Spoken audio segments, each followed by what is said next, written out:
how's everyone doing? Yeah, I went early. So what? Maybe I go a little late. I do as I want. All right. If I got nothing better to do and I'm bored, what the hell is this? See, this is why I don't do this shit. There and now I got so my buddy. Hey, honey, thank you for being here. So my buddy Joel. See, Joel. This is why I don't do this crap. Because now I can't. Now I got to echo. Now I got to echo. So my buddy, hey honey, thank you for being here. So my buddy Joel. I can't do this. I'm sorry. I got to get out of this shit because it's echoing, and I don't know how to. I don't know what the hell I'm doing. See. No. I ain't got time. It started already. Damn it! I'm hanging up. I'm hanging up. I'm hanging up. Damn it! Just write their name on here for me, because otherwise ugh. What's up, everybody? Me. And I was trying to, and my buddy Joel is trying to live stream this. Well, he is live streaming it on YouTube. Joel, put the link up here if people want to see it on YouTube. And I'm trying to get things down so that I can you know, be aware of who's saying what on the YouTube link. And I can't because technology's an asshole. And so I'm not, you know, we tried, and then I tried to lower the volume, and now I'm hearing the echo, and I don't need this shit, and it just annoys me, and I hate technology. So Joel will try again some other time. Maybe we'll do it during the week when nobody's expecting this kind of stuff, because by Sunday, I tried it.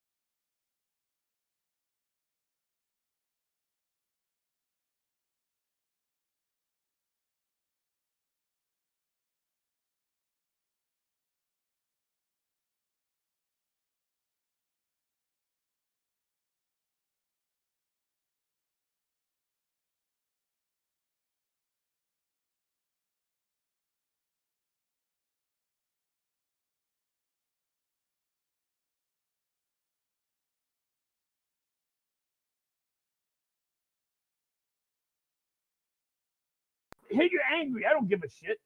Just hit something so that you're having a reaction, and I just want to be able to see that so I can kind of track as to whether people are enjoying this or not. And again, if you're not, just hit the hate reaction. I don't give a crap.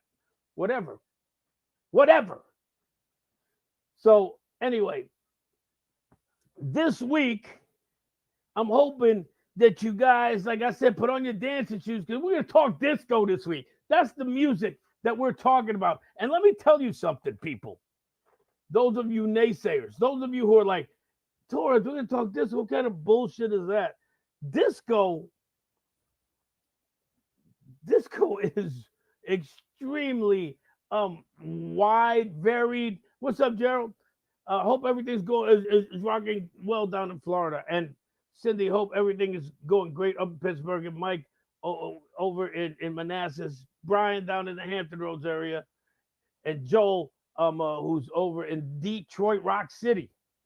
But disco is wide and varied, and it's not the bad word that it used to be back in the day. Some of us are old enough to remember when disco music was coming out, um, how the dance movement of disco blew up into this phenomenon. And a lot of people don't realize with disco is that disco started, yes, Sunday Night Fever. Yeah, well, I'm kind of hot, a little clammy. Ugh. How the disco movement actually almost started to die down. And no, yeah, they did blow up disco records uh, in a baseball field. I believe it was in 79 or 80 over in Pittsburgh. Was it? Where they did that? And but yeah, but you know what? Disco survived. And if you look at disco nowadays, it is definitely not the five-letter word that people. Oh, and thank you, honey. And Amanda, as I'm giving the shout out, says, and me in the kitchen. Oh, thank you, babe. Um, so anyway, yeah, but disco and uh, disco survived the dumpster fires and the anti-disco movement, and it actually grew, evolved, and disco's alive and well. And you hear plenty of disco music in clubs, at bars. You see, definitely was it Cleveland? I don't know, but you definitely hear it out in weddings. Disco has is far from over, people. Far from over. But I wanted to talk about it today a little bit. So what I'm gonna do is I'm gonna be going. I'm gonna hit you up with some disco songs, right?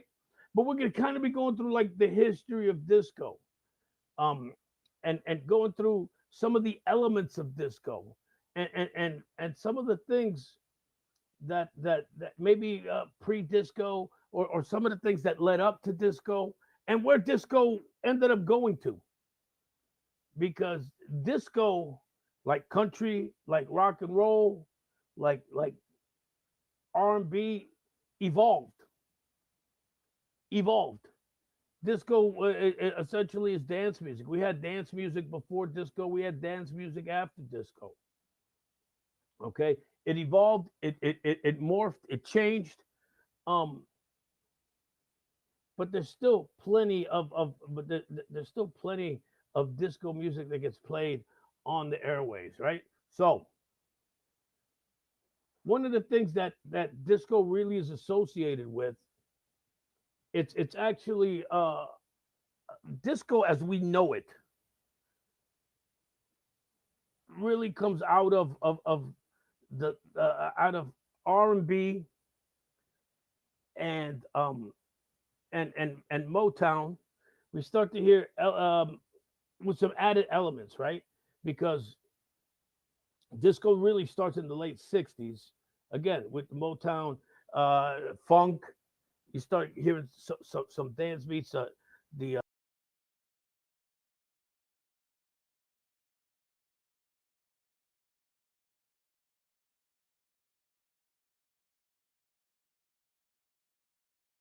um, uh, uh, out of Philly, and you get this whole blob of stuff that ends up in the discotheque. Discotheque, that word's been around forever, is a French word which is a place. A discotheque is a place where they dance, and disco music was the music that was played in the discotheque. Now we're talking about, we're starting to talk about at this point the early '70s, when all of this kind of music started to get together and kind of mold itself. Right, we started to get some uh, some of the things that really got known as part of disco. Uh, we're talking about things like uh, horns, violins. Um, uh, there was a lot of orchestral stuff that would come out in a lot of disco. As disco would evolve in the '70s, we started to hear a lot of piano, um, violin.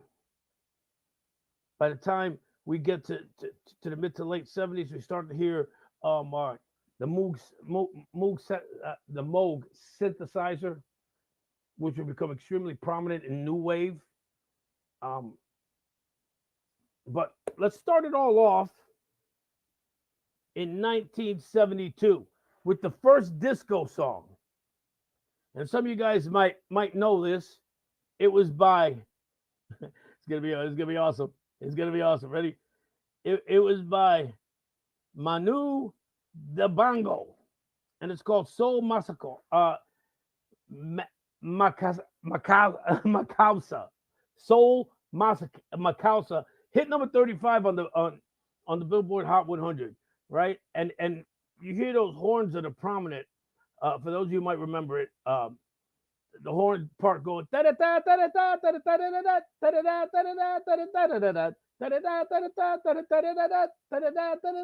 da da da da, and there would be some words spoken. And when I mean words, I mean like one or two words that would kind of be um just ranted over and over.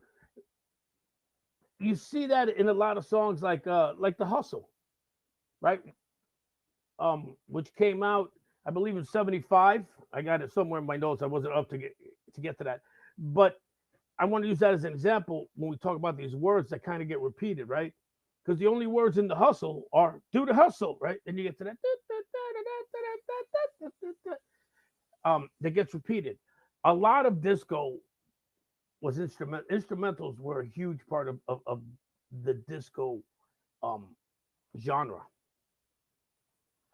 as followed by this song called TSOP, which stands for the Sound of Philadelphia, and it was recorded by a band called MFSB, which stands for Mother, Father, Sister, Brother. They were a musical conglomeration of about 30 musicians who would play behind um, different R&B groups of the day, right? So they would play behind like the OJs and the Spinners, a lot of vocal groups who weren't they weren't musicians, they were just vocal groups, right? Because we had them. Think bands like the Temptations, right, or the Four Tops. They didn't play their instruments, right? So they would have instruments. They would have musicians who played behind them, right? So MFSB was one of these groups of musicians, and they ended up having a number one hit with TSOP, the Sound of Philadelphia. You guys might know that song as the theme to Soul Train. That was actually the theme to Soul Train. Um, Again, another instrumental, right? And you'll hear a couple more of them as we move on. Um, Brian says, "Look at how many rap, hip hop, and modern dance songs sample this." So yeah, tons of them. We're gonna talk about that later on because a lot of them that end up getting sampled. Well, a lot of the sampling that gets done, and we'll talk about hip hop at some point in the future, and we'll mention sampling. But a lot of that stuff, uh, yeah, came out of disco. Um, we all know one of the biggest sampled songs uh, by Chic, La Freak, right? Freak out. That one. Another song, hugely sampled disco song, um, uh, is Queens, and another one, Bites the Dust, and we're going to talk about that later on, right? Because yes, that is considered a disco song. We talk about the ties of at the beginning of the disco era, and we talk about the horns, those trumpets, which were really and saxophones, which were really prominent at the beginning of disco. And one of the biggest songs, which would tie into early disco, um, would be sung by a former singer of the Temptations, Eddie Kendricks, who had the number one hit back in 1973 called "Keep on Trucking." Um, and you guys, and I'm sure those of you guys who know the song know those horns at the beginning, and that break toward the end where it's that.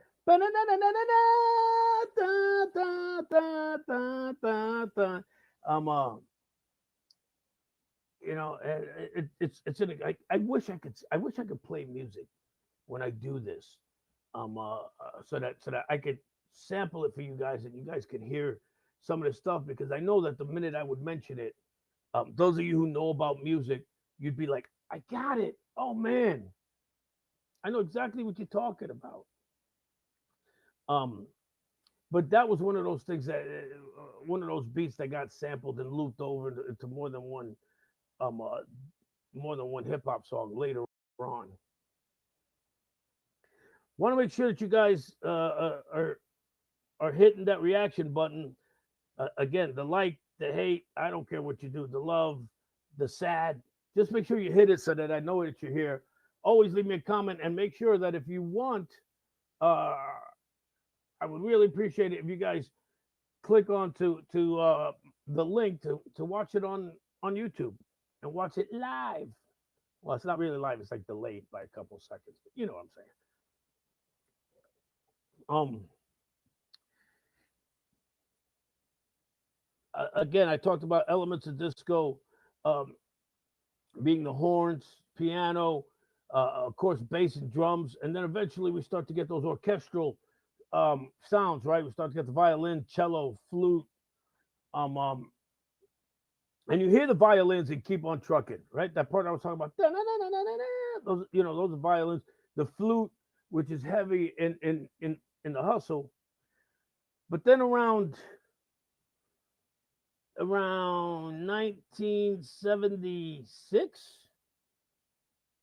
we get the song which really has that Moog synthesizer, Moog, however you guys want to pronounce it, um, which prominent is Donna Summer's "I Feel Love," produced by Giorgio Moroder, who would go on to really be an incredible influence in electronic music, right?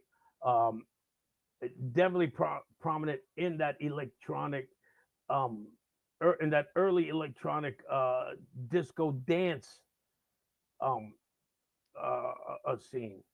You know, this is the stuff that would eventually end up leading to house music and to all these other forms of dance stuff where that that Moog synthesizer really played a lot. If you guys can think of any disco songs, any disco groups, throw them in the chat.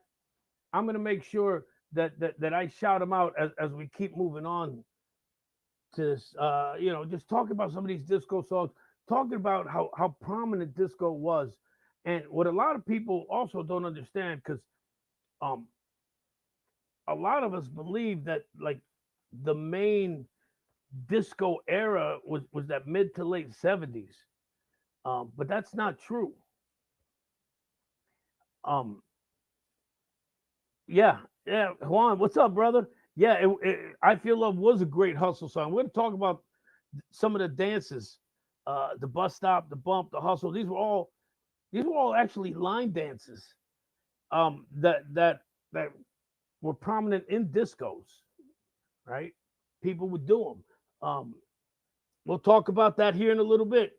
Scott who mentions Kiss and I Was Made for Love You. We're going to talk about how disco played a huge influence in rock, or rock played a huge influence in disco toward the later part of it. But right now we're going to stay in the early years, the early 70s, right? We talked about that we talked about how a lot of the disco element, a lot of disco songs were instrumentals.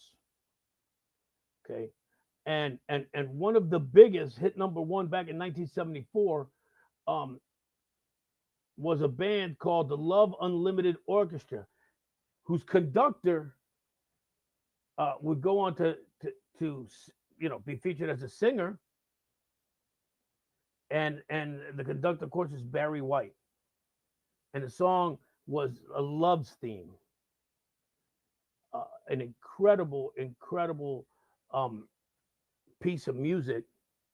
Barry White, of course, would end up going from conductor to singer, um, and that amazing voice of his, which featured prominently, um, easing couples from the dance floor into the bedroom.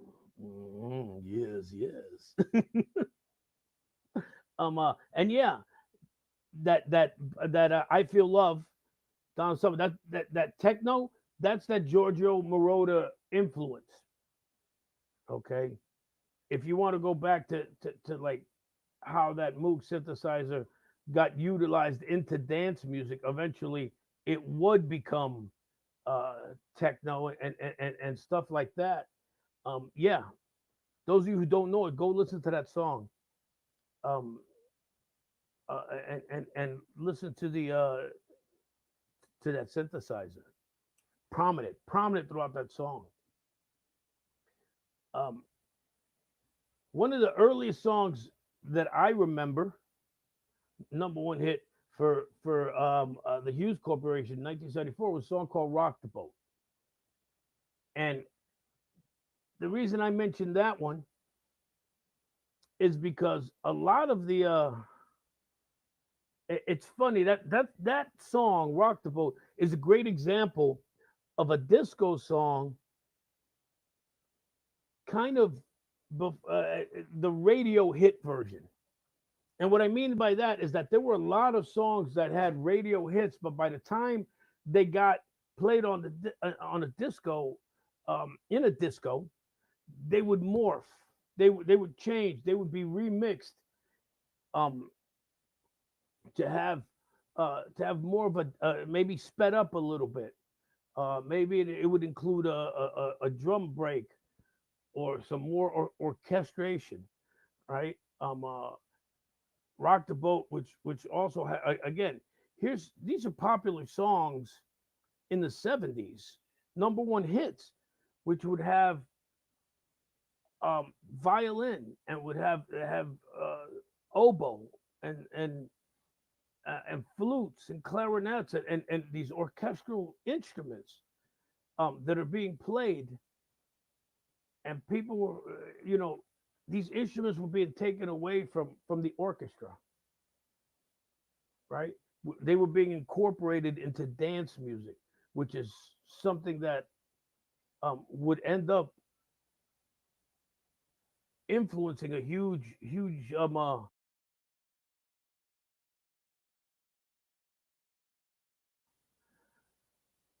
a huge bunch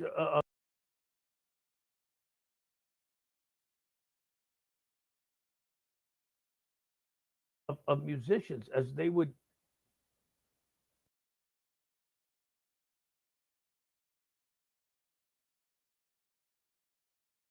it wasn't just guitar and bass and drums, right? You know, you didn't need to just play in Walter Murphy's A Fifth of Beethoven, right? And for those of you who don't know who Walter Murphy is, he's the guy who does the music for Family Guy. Um, and actually, I wasn't planning on talking about that one, but that that's here.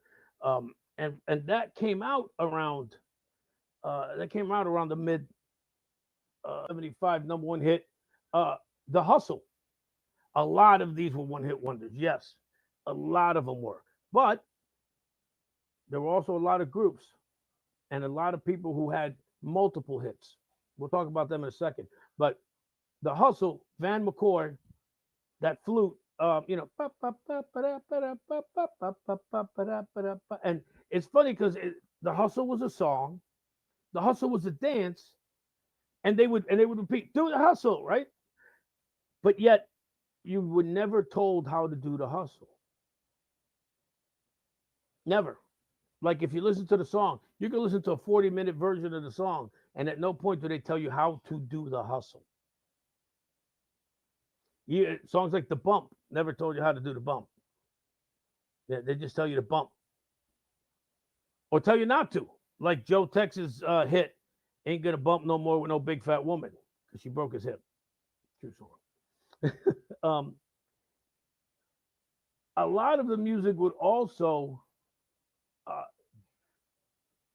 dive into the times, right? And some of the pop culture phenomenons that were going on around it. And in some cases, shaped it. And we would have some novelty songs that would uh, that would end up being featuring disco music and would get played in clubs. So we had stuff like Carl Douglas, You guys know that number one hit in 1974, Kung Fu Fighting, right?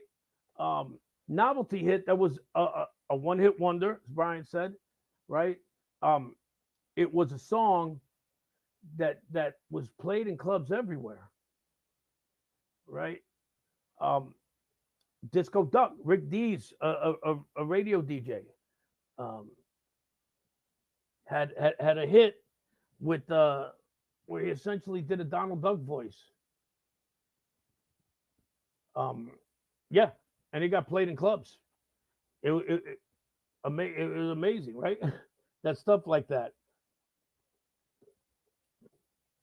But um, disco wasn't just an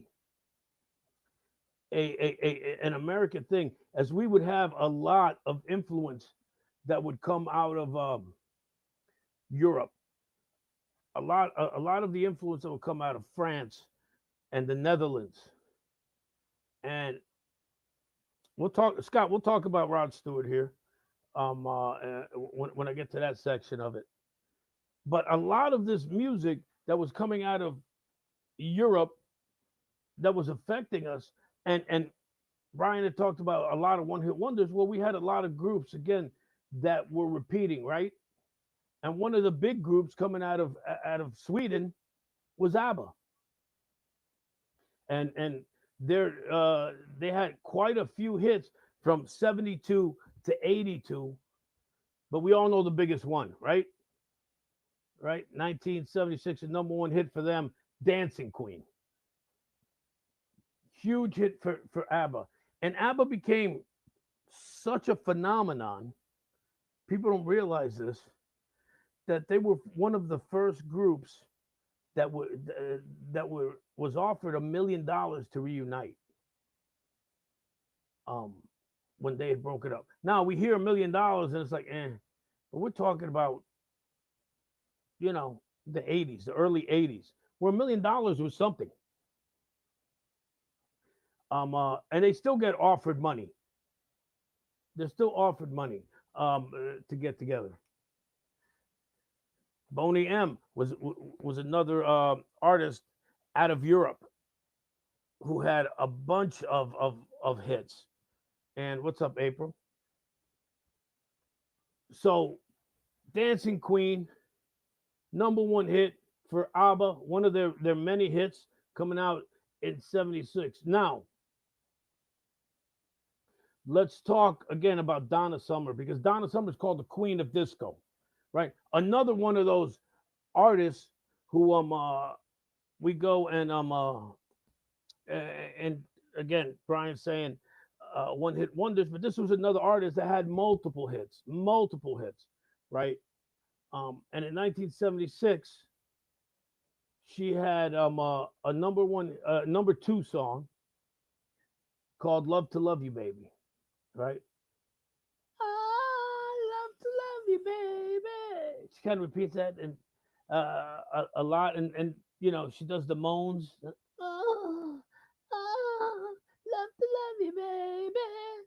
Um, uh, what's this is how sup sup girl, but this is how big Donna Summer was. Billboard put out a list a few years back on their top 34 disco hits. Donna Summer's "Love to Love You, Baby" was number one, and her songs were the first six, the top six on that list of top 34 disco hits. I think you'd be hard pressed to find anybody in any genre who would dominate that much. The top six in a top 10. Um, that's how much she meant to that music, and that's how inspirational she was, and that's how powerful she was as a disco legend. Now we're going to talk about another group from Australia, three brothers. I know you guys already know where I'm going with this, right? Started in the '60s, these guys did, and they were known kind of for folky love music. Up to the early 80s, had some hits. New York mining disaster, 1921 or 31 or something like that. Um, uh, I started a joke. How do you mend a broken heart? Very love ballady um, songs. Then they kind of fell off. Um, uh, they felt real quick before I go into this. Don't stop till you get enough. To me, Michael Jackson off of that album. That album was the transition as we started to get away. The Off the Wall album, and I talked about that in the past. Where that was the transition where we started to get away from uh, a more disco beat, and we started to, you start to see more elements of what's coming down the pike in the '80s. Was with that album. Funny, I don't really talk about Michael Jackson in disco itself, though. And yes, one, Donna Summer had all kinds of followers. Big, also big in the gay community, which I will talk about that here in a little bit. But right now, we're talking about these three brothers who were big in a folk kind of way in the '60s, early '70s, singer songwriter kind of stuff. Then they that music was done, and they reinvented themselves. These guys would end up becoming the kings of disco.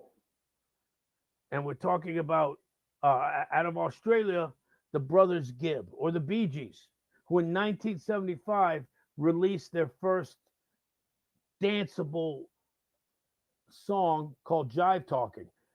Number one hit for them, right? Um, considered their comeback song. And it was big for them because it gave them new entire new feel.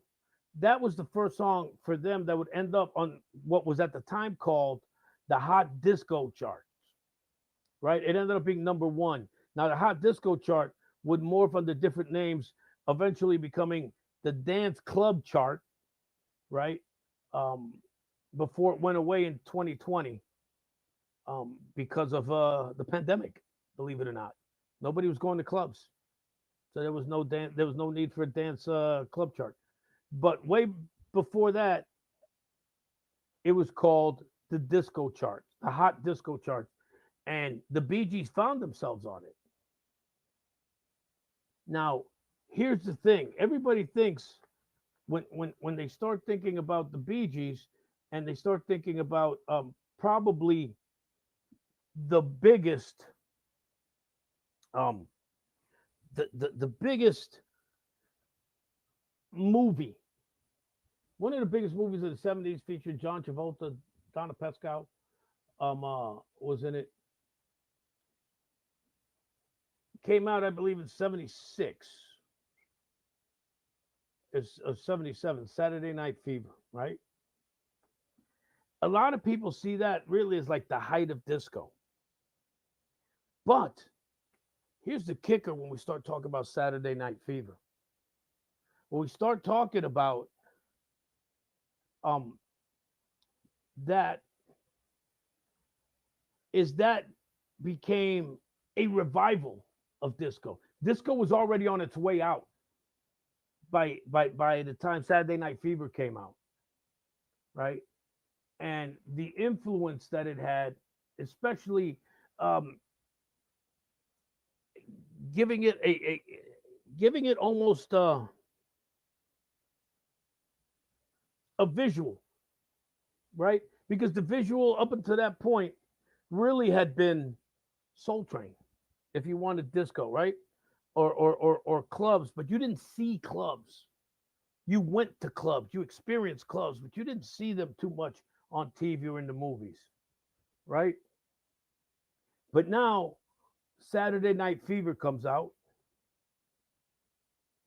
Now you're seeing the entire culture. And disco goes away from the underground and comes out as almost a New York thing, right?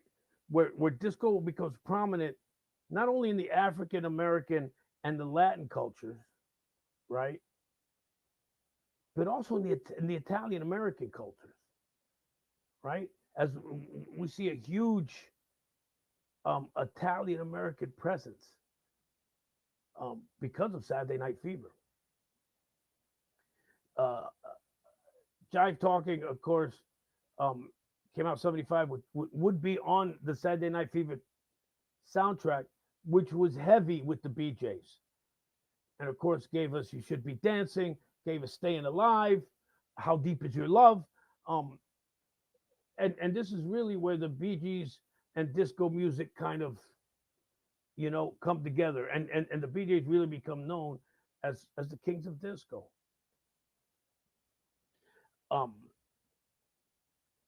so yeah.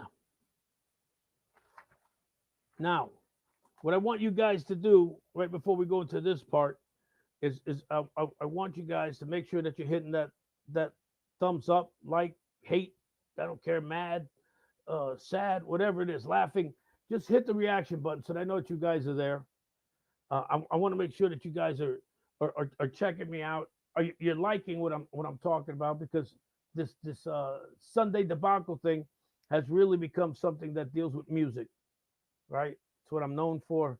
It's what a lot of people I talk to a lot of people about, and so that's what I ended up changing this. Hippie chick. I don't know what you're talking about. Oh, and skating tunes. A lot of hippie chick must be one of the people who's checking us out over here on on on Joel's YouTube channel. Remember, you guys can go check us out over at the YouTube channel um, if you don't want to be on the Facebook thing. But yeah, skating. A lot of disco was so tied into skating. You know, toward the late 70s. I know when I would grow up, when I was growing up, 78, 79, 80, 81. I'm 14, 15, 16, actually 13, 14, 15, around that time. And I was going to skating rinks, and there was so much disco music that was being played in the skating rinks. And some of you guys who are around my age might remember, um, uh, you know, putting on your skates and skating around to Casey and the Sunshine Band and to the Village People. Again, two more groups that weren't just one hit wonders, right? Had plenty of hits, both of them. Juan knows what I'm talking about. Roll, bounce, rock, skate. Okay, yeah, sorry guys. That was one of these big things here. Um, and you would so anyway, getting back to disco. Disco was so prominent. Uh, the BJs, you said it's the BJs. I said BJs? I did not say the BJs. I said the BGs. Stop it, hippie chick. What are you doing? I did not say the BJs. I'm not. It wouldn't be the first time I talked about the BJs or a BJ, but no, not here. We're talking about the BGs. I even said the brothers Gibb. Get your mind out of the gutter, woman. Uh, again, uh, so disco, as much as people were really resenting it and getting angry about it was everywhere. It was everywhere. You would hear it um, as classical music became uh, got discoized, as country music, elements of country music found their way into disco music. We would hear disco music or elements of disco sound in TV shows, right? The Love Boat, the theme from SWAT, if you guys remember that, all had these elements of disco. And of course, we get some people that already talked about them, uh, but we see disco finding its way into rock music. We'll talk about the clubs here in a second. Studio 54, which of course was Juan just mentioned it, was a huge, huge, huge club. But we also had the Red Parrot, and this is all in New York, and that's where I would know these clubs from, right? We had the Red Parrot, we had Bonds, um, we had Chippendales, which, believe it or not, I used to go to Chippendales. Honest God. So, quick story: when I was 16 years old, I already had a full beard and mustache, right? And was a Chippendales was the, the Chippendales that you guys all know. Uh, Male dancers up there, uh, dancing for women. And the Chippendales Club down in New York City was women only until 11 p.m. At 11 p.m., everybody went in. And picture yourself as a 16-year-old boy was able to sneak in because he looks like he's 37 at that point, and going into a place that's 4-to-1 women to men, 5-to-1 women to men, who are already boozed up and whose hormones are kicking in because of uh, because of what they just witnessed, like shooting fish in a barrel. If I knew what I was doing, if 58-year-old Alfredo mindset could go back,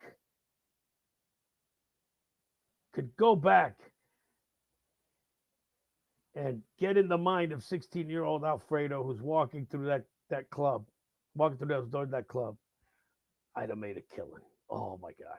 And Juan, did you go to did you go to Chippendales too back in the day?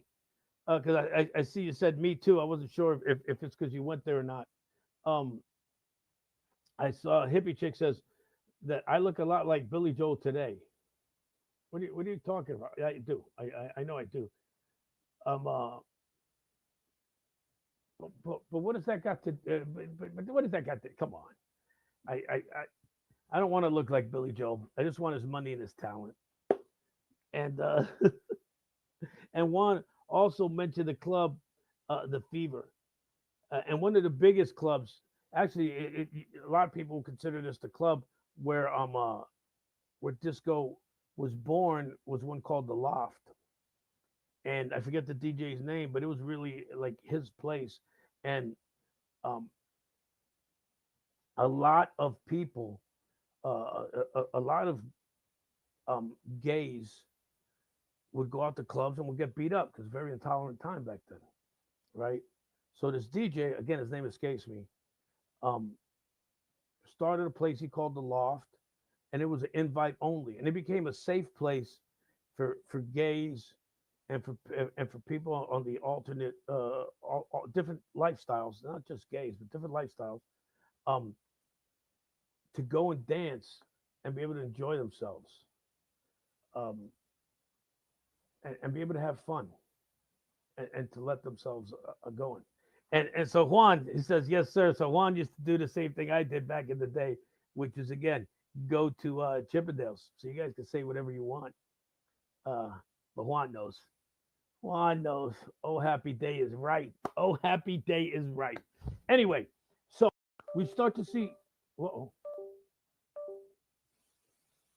what happened? Did something just happen to my camera? Hey, somebody let me know if they can see me or not. I don't know what just happened here. I feel like some. Oh, okay, I got that. That looks like it's going good, but I don't know what's going on with my camera.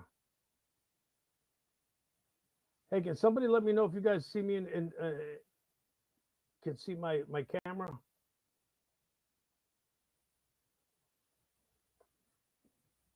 What the hell? Give me a second here, people. Here, oh wonderful live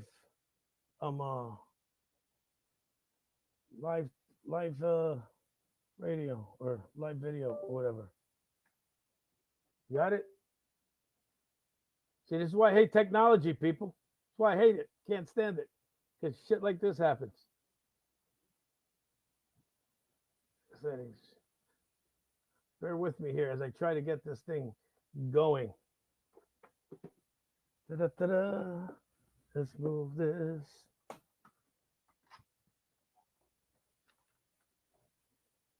Plug that in. Let's plug that in. Let's plug that in. All right, guys, it looks like I lost my camera. Sorry. I don't know how to fix this. I can't. I'm sorry, man. I don't know what the hell options. Streaming settings, stream viewer live down here. Bear with me, guys. This is dashboard settings. Go back up. Says I'm live. I guess you guys can hear me, right? Allow viewers to message you. Boom. Okay, great. Okay. Can we get back to the thing here? I don't know. I don't know if we can get back to this. No, I don't want to leave page. I just want to get back to the video. Video, please. Come back. All right. I don't know what the hell's happening. I'm just going to have to assume that you guys can hear me. I can't even see the chat now. We were setting now. Look, this is what happens when I press shit. This is why I don't do this stuff. Yay, I'm live now. I like how I have this thing that says interactivity. I got Joel. Why are you calling me if I'm on the freaking what are you doing, Joel?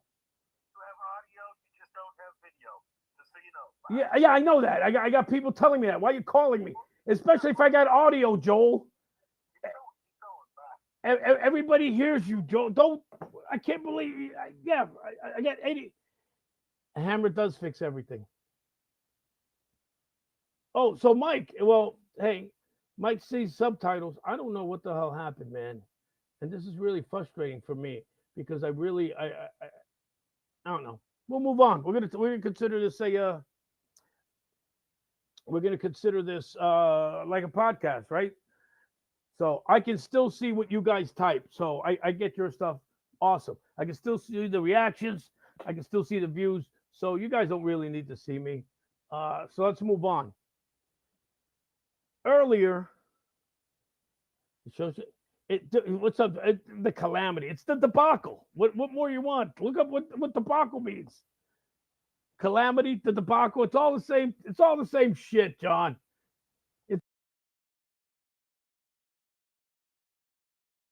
I can still see the reactions. I can still see the views. So you want to get back to is how I love you too, John. I do. I want to talk about how rock ends up incorporating elements of disco. It's amazing when you look at the number of bands. Some of these bands, you know, this was their only number one song.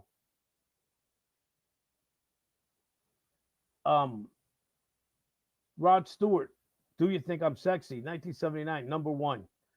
Pink Floyd's Another Brick in the Wall, Part 2, 1979, number one. Rolling Stones, Miss You, 1978, number one. Queen, Another One Bites the Dust, 1980, number one. These were number one songs for all of these bands, right? And not only were they number one songs for these bands, and we're talking about the Billboard Hot 100, but they were also top disco songs. These songs all charted on the dance charts, on the club charts. These songs were all being remixed so that people were enjoying them out in the club. But it wasn't, it wasn't only bands like that, right? We had Kiss.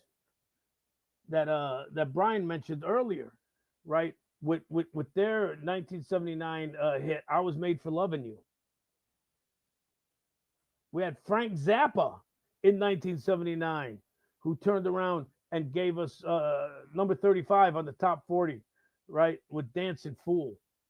So we saw a lot of disco, the disco element incorporated in rock music, which is funny because again, a lot of these songs were number one, right?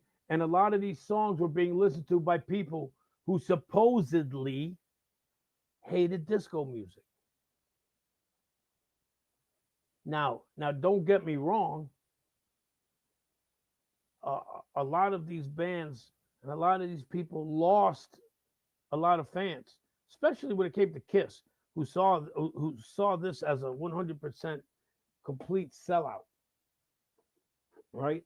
But for bands, as an example, for bands like Pink Floyd, if it wasn't for that disco element, they might have never had a number one song, right? Because actually, no, it's not that they might have. They wouldn't have had a number one song because their only number one hit was um was Another Brick in the Wall, uh part two, right? And that was because of the dance element of it. And again, when you have an iconic bass line there, right? Bass being a big element of dance music, of disco. Juan talks about, what about the song "Thank God It's Friday"? "Thank God It's Friday" was another movie that played prominent in the disco scene because it had that element, right? That element of disco music, that element of being out in the club, that it had a lot of those a lot of music, and it also had an incredible soundtrack also. Of course, for me, the only song that really comes out is "Thank God's Friday." Then I think there was also, I think, "Heaven Knows" by Donna Summers was on that. I think, I'm not sure. Um, but yeah, so we saw rock music really embrace disco, and I mentioned earlier about the gay subculture, especially in New York, where they really embraced um, disco. They embraced the lifestyle. They embraced um, they embraced the culture, the dress, the the the the lingo. They really took it on as their own, and they also would have their anthems. Their anthems, these gay anthems, would also top the charts. Okay, so they weren't just these underground songs that were played, um, just in the clubs. They were played on the radio. They sold millions of albums or millions of singles, excuse me. So we're talking about songs like, and again, another group with multiple hits, right? The Village People. And in 1978, they had the first of three of their big hits with Macho Man, right? Then, of course, they had YMCA and In the Navy. We had a gay singer who really, to me, was one of the first of the really flamboyant gay men, at least as far as the music scene. He wasn't a cross dresser. He was just extremely flamboyant. Um, and it was Sylvester, and his big hit ended up reaching number 36 top 40 in 1978 was "You Make Me Feel Mighty Real." Juan's right. Donna Summer's "MacArthur Park" um, was a gay anthem. We'll talk about that one in a second because that really uh, goes into another genre of the disco.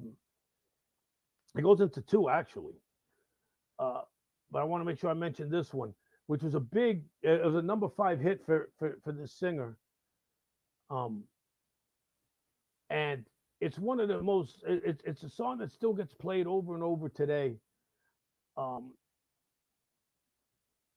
and it kind of really painted a nice picture of of what you wanted when you went out dancing, when you went out being part of this culture, part of the scene. And it was Elisa Bridges. I love the nightlife. I love the nightlife. I like the boogie on the disco. you know, um, and not only was that a gay anthem, but it was the anthem for the whole scene, right? Um, uh, it was about going out and just being free and embracing the night and embracing the scene and the culture and the music and the drugs. That was part of it, and the hooking up. That was part of it. You know, but it was all about embracing. Yeah, you feel old. I'm the one who had to go through all of this stuff and look it up. so so don't tell me about how you feel old, Juan. Trust me, I feel damn old too. Um, but it's amazing when you think about all of this stuff, right? Um, and what that song when you talk about I love the nightlife. I like the I like the boogie. You know, I need some action. I want to live. Oh God, you know sometimes uh, I chuckle when I talk about this kind of stuff because just like you know Juan, I'm sure you know you're telling me that you feel old, but part of that is you as I'm talking about this stuff is the memories that are coming up, and and that's part of why I love talking about this. How much I because I it's the memories it brings up for me. It's the memories that it brings up for you guys as you start chiming in here, right? So I'm gonna go back to that Donna Summer song. You're only a year older than me. I'll be 59 later this year. So slow down, brother, slow down. Um, but Juan mentioned the Donna Summer hit MacArthur Park. Uh, uh, oh, you got my picture up. Thanks, I appreciate that. If you go to if you're watching this on the YouTube, then you can see my handsome face in a wonderful picture that that Joel has up there. So MacArthur Park was actually that song was a remake. It was a hit, I believe, in the late '60s, early '70s for an actor by the name of Richard Harris. And one of the things that we found out as we thank you for putting up that link, Joel. If you guys wanna don't like looking at a black screen, you can check me out on YouTube, and at least you'll see my picture. Or you can just turn up the volume and go about your business, um, and hear me like you're listening to a podcast. But before you do that, make sure that you hit the reaction button so that I know that you guys were here. My wife's in her 40s too, Juan. And you know what? Something about us good-looking Puerto Rican, older Puerto Rican guys who were able to get these youngsters. Yeah, so make sure that you hit the reaction um, before you go and do the dishes or you know finish laundry or doing whatever while you're listening to the show. We're talking about the part of the disco scene where uh, we're, we're doing remakes, right? So we got MacArthur Park. We've got a disco version of the theme to 2001 A Space Odyssey. Yes, like, share, and comment, please. 100%. I appreciate that, Mike. Right? And what's amazing about that, it's called also Sparatus or whatever, right? Because the song is called Sparatus, the theme to 2001 The Space Odyssey. So the remake, um, I love you too, man. The remake is called also Sparatus. And of course now I'm just drawing a blank, a complete blank as to who the artist was. Um, but it's a disco version of well, here it is. It's called also Sprach Zaratharathus or something like that. I can't pronounce it. That's the name of the song. The actual piece of music. And now I'm looking for the disco. Who did the disco version of it? In popular culture, right? The song was used again as the theme to 2001: Space Odyssey. I'm sorry, I'm looking this up because now this is one of those things that's going to bother me. Right, disco version of la la la la la. Sorry, guys.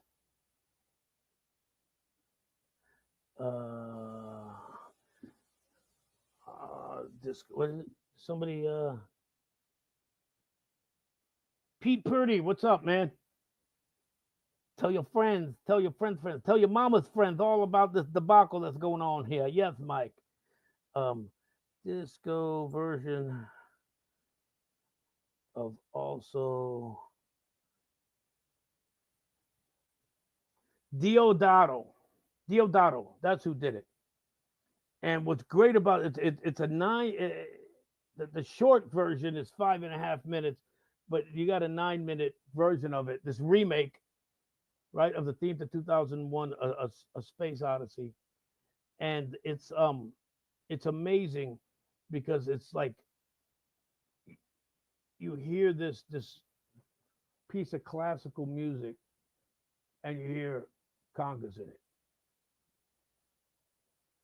You know, it just the breakdown of that song. That's another one. If you get a chance, I want you to listen to it. It's Deodato, Deodato, and the song is called also Shut Your Mouth. I'm trying to get this here so I can make sure I get it all. It also Sprach, Sprach, Zarathustra, I don't know, Zarathustra. And matter of fact, I'm gonna see if you guys can hear that in the background. Tell me, because this is the beginning of the song. I'm just gonna play it in the background, and if Facebook or YouTube slaps me off, I'll let the hell with you guys. Because what we're talking about are remakes, right? Remakes in the disco era. Of course, one of the big ones, which was a slow song, originally a hit for the Jackson 5. Hear this, hear it? This is a slow song, which was a big hit for the Jackson 5, right? Called Never Can Say Goodbye. Hear that? You hear those congas? Come on, give me a thumbs up if you hear the congas. And there's that keyboard that's so prominent in disco, and of course the horns. It's got all of it. I just listen to that. I gotta get out of that. Yeah.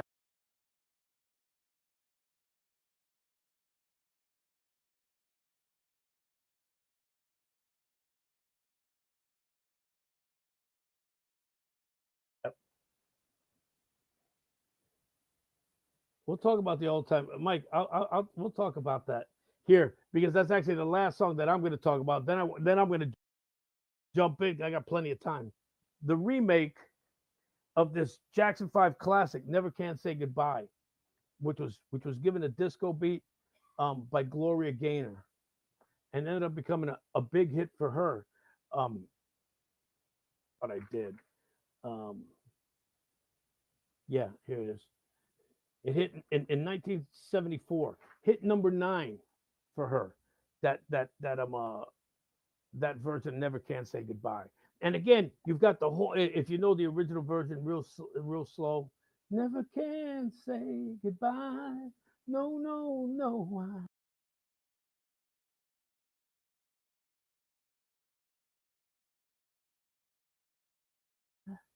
Never can say. But she takes it, speeds it up, throws those horns in there, and it becomes a hell of a dance tune. And real quick,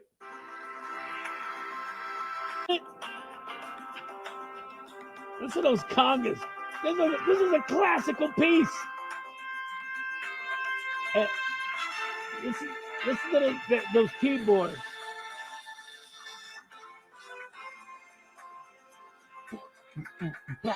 Okay, I'm going to come back to that, of course, at least one more time. But Gloria Gaynor, and here's a piece of useless trivia for you guys. Well, everything that I talk about is useless trivia, isn't it? Gloria Gaynor, who had a hit with a disco version of "Never Can Say Goodbye," a remake, goes out, has a song. Slow down, Juan. Slow down. Has a song, a gay anthem, a feminist anthem, and a number 1 hit, and the only song to ever win a Grammy for disco. There was only one Grammy that was ever given in a disco category in 1980, and that was for Gloria Gaynor's hit and the greatest disco song of all time, "I Will Survive." My opinion. It was an anthem on so many different levels to so many different groups. And again, one Grammy ever given for disco in 1980, and Gloria Gaynor got it for the song "I Will Survive." Um, so that to me, it's the greatest disco song of all time. Now, mind you, it's not my favorite. I lean heavily to Donna Summer's "I Feel Love" and things like that. The Andrea True connection. Those who might know that, Andrea True, who was a porn actress, um, ended up having a big hit with her song um more. Um, I like that genre disco more. And this, listen to that. Here it comes. Check this out now. Listen to this.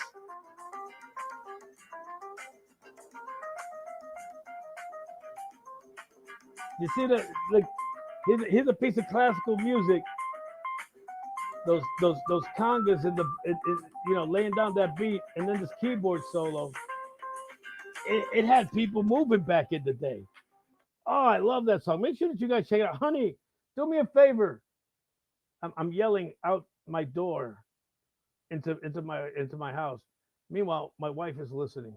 I don't know why I'm yelling. Honey, look up that song. If you look up the artist again, Deodato, Deodato, and then just look up. As the song starts, it's called Also, and then starts with an S or something. Put up a link to that in the comments because I really want people to hear this song. Uh, so yeah, so there you have it. Really, Mike? Come on. Oh, wah wah wah wah. Mike over here says makes sense for porn actress to do a song because she wants more, more, more. How do you like it? How do you like it? More, more, more. How do you like it? How do you like? Anyway, yeah. So how do you like it? Make sure that you guys hit the reaction button, right? Um, let me know that you guys are uh, enjoying this in some way, shape, or form. Even though you can't see my mug, hell, you might be enjoying it more because you can't see my face. I mean, I've been told I had a face for radio. Of course, if you just want to see a picture of my face, you can go and make sure that you're watching this live on YouTube, right? Um, uh, uh, with Scotty Costa as the name, but it's my man Joel putting up the link. Um, and if you guys are watching this on YouTube and you want to give me a shout out because I can't um uh, call you up on the phone, which is where I would have the YouTube, because this is what happens. You get to hear and this isn't a distraction, but to hear my voice, on a 3 second delay, that would be distracting. Okay, and yeah, yeah, I get it. One, I I feel like watching Starsky and Hutch too. Actually, I feel like watching SWAT because I want to hear that the theme to SWAT, which was also, by the way, a disco hit. Right? Remember, I said some television shows would incorporate disco elements. Theme from SWAT did. It also became a hit for them. I think that was the something uh, rhythm heritage something. I don't know. Wasn't part of what I wrote down. Um, uh, but that group, Rhythm Heritage, I think was the name of the group actually, had a hit, disco hit. We also had uh, Miko, Meco, who had a disco hit with Star Wars, theme to Star Wars, and the disco hit with the theme to Close Encounters of the Third Kind. So you see, a lot of the pop culture element found itself right in the crosshairs of disco. And disco back in the 70s, just like hip hop today, had its reach in all culture, all aspects of culture.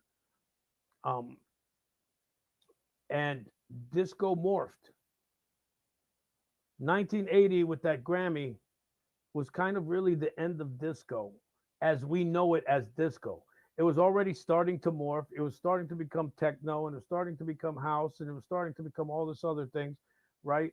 Um, Stuff that we used to listen to in New York, um, that was still dance, right? But it wasn't. It didn't rely that heavy on the orchestration, right? We saw, like somebody had mentioned, Michael Jackson and the Off the Wall album, which saw the next step into dance music, right? Because Off the Wall would end up leading us um, to the 80s, and when dance music started to change, right? We started to get more of a Prince sound, right? Um, Little Red Corvette in 1999, and Thriller, and the Mary Jane Girls, and the Time, and a lot of that Minneapolis sound that would really blow up, right? Um, uh, yeah, and of course, you know, but disco kind of stayed alive um, in early rap, where those disco beats were being sampled, constantly sampled. Oh, sorry that you can't Amanda tried to do the link the link the video to that to this beautiful piece right here.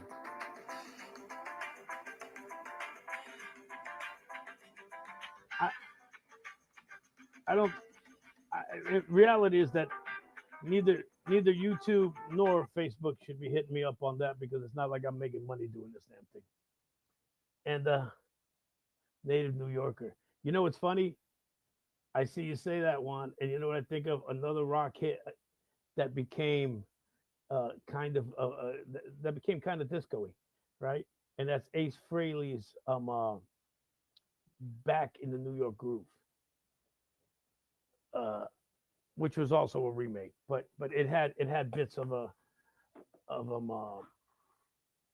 it had bits of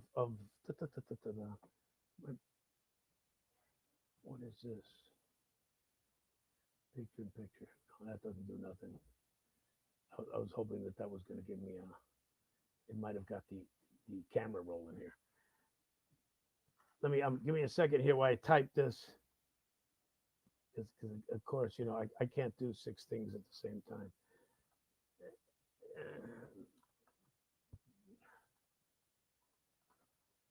I typed in everything that you need to know, Scotty. The Otto's the name of the group. The song begins with also, then Sprotch something something something. I can't pronounce it, but if you can call it up and put it on the link so that people can get it, um, I really want them to listen to that song. This is um uh, it really just is such an amazing song. Anyway, that's what I've got on disco music. Do you guys got anything else that you want to talk about when it comes to it? Disco, of course, kind of really dying down as well, not really dying down. It morphed like all other genres of music, right? Like rock and roll did, like country did, like R&B did. So disco morphed into the dance music that came in the 80s and 90s and whatever it is today. Uh, but the same way we look at classic rock, right? We look at classic country, we look at classic R&B, and still enjoy it and still love it. We look at classic dance, and classic dance is disco. Disco. That's the root of whatever you're dancing to today. So I hope you guys like today's episode of the Sunday Debacle, to include the uh, the big screw up with the camera. Something I'll have to work on when I hang up with you guys. Uh-oh, I didn't even mean for that to happen. Oh, I gotta stop. I gotta get stop it, Alfredo, because that beat is so infectious. Um, it's yeah, bell bottom. Yeah, there you go. On bell bottom pants and marshmallow shoes. Um, one of the only genres to die from Mike in namesake only. Yeah, as as much as people hated it and were angry at it and and wanted it to go away, it never truly 100% went away. We still like to do a little dance and make a little love, and we still like to get down tonight. Um, and good for us. Good for us old people who still like to do it. You know, good for you young people who still sing about the dancing queen and who are still staying alive. Um, yeah, you should be. The music was not as bad as people made it out to be. Not at all. Um, so I hope this brought up some the hairstyles. Juan, you just hit me up because I had hair back then. And I don't know if you remember, and I don't know if you got if you got the DA as the hairstyle or DA as a hairstyle, because DA stood for duck's ass, and what it was um, in the back, the hair would kind of almost almost like the beginning of a braid, but it would look like a duck's ass in the back. It was called the DA. I think that's what Juan's talking about. Um, and I know it because I had it. God, and I wish I had pictures of me. Actually, I think I have one uh, where you can see the front kind of push back. You know, oh, those were the days. Anyway, I hope that you guys uh, enjoyed this. Who knows what I'll be talking about next week? I might talk about punk. I might talk about country and western. Uh, I might talk about opera. Who gives a shit? I don't know. I'll figure that out 20 minutes before I turn on. Hopefully, I'm going to have the camera fixed by then. Um, I appreciate you guys always. On your way out, make sure that you hit that reaction button, please.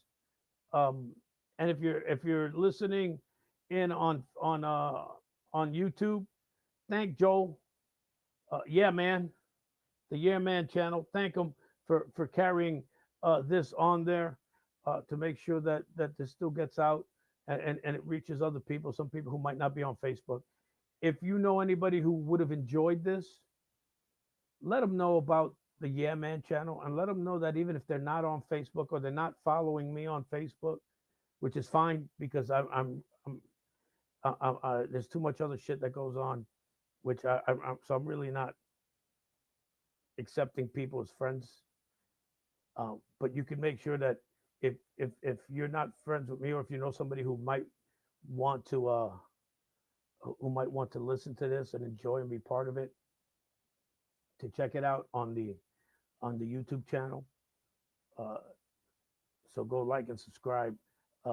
Scotty Costa is putting up the link. His real name is Joel. He's got the Hey Man, the Yeah Man channel, and he's the one who does this. So what is a regular time? There is no regular time. I always say around 6:45. And I love you too, Juan, man. I'm really glad that you got to enjoy this and relive some of the old stuff. That does me real good. That whenever I talk about this kind of music, and whenever I talk about music, I love that there's always somebody who it really makes them. Uh, it brings back a nostalgic feeling for them. I really love that. So I'm glad that for today it was you. Hopefully it was some other people. Mike, there is no regular channel. I always say 6:45 ish. Sometimes I start early. Sometimes I start a little later. The goal is to be up and running by 7 and to go for an hour, right? So if I start early and I end right before 8, I'm good with that. But it was originally 7 to 8, and then I started getting on early because I was always having problems connecting. I'm not a you know me. I'm just not a technology type of guy, and so I have problems with it. And so I always try to do some do something to make sure that everything is up and running beforehand. Obviously, mistakes happen. Anyway, that's it. I'm wrapping this up. Uh, I've been on almost an hour and a half, and I got to go to the bathroom. I love you guys. Please make sure that you guys tune in next week. Again, make sure you're following my man Joel at the Yeah Man um, YouTube channel. Like and subscribe. And tell anybody who you think might like the show who's not friends with me on Facebook. They can check out the show there. All right? That's it for me. I'll talk to you guys later. Until the next time, take care. God bless. And to my children, if you're listening, and you should be, for the love of God, kids, this gets up and it's put up all week. And make sure that you like the damn thing, too, so I know that you're listening. Don't forget Daddy loves you. Later, dudes. Bye.